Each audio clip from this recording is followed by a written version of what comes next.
Taigi, 8 uždavinys.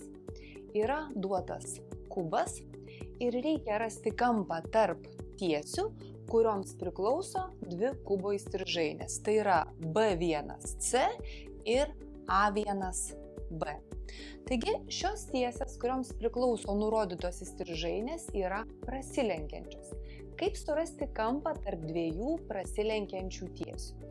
Reikia vieną iš tiesių lygiagrečiai perkelti taip, kad abi tiesės turėtų bendrą tašką. Ir tuomet jau galima kalbėti apie kampą tarp tų dviejų susikertančių tiesių. Taigi, imkim įstrižainę B1C ir jeigu mes ją lygiagrečiai perkeltumėm taip, kad su įstrižainė A1B turėtų bendrą tašką, mes gautumėm, kad įstrižainė B1C lygiagrečiai perkelus atsirastų įstrižainės A1D vietoje.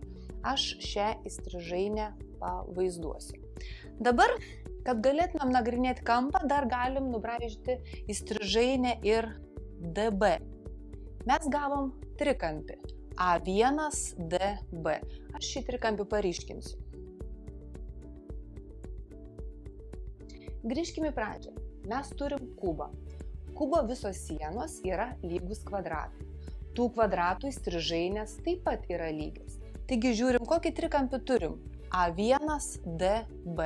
Šio trikampio visos kraštinės yra kubo sienų įstrižainės. Ir kadangi tos įstrižainės yra lygios, vadinasi trikampio kraštinės yra lygios, tuomet šis trikampis yra lygiakraštis, o lygiakraščio trikampio kampas yra lygus 60 laipsnių. Vadinasi, ieškomas kampas tai yra 60 laipsnių. Teisingas atsakymas yra C.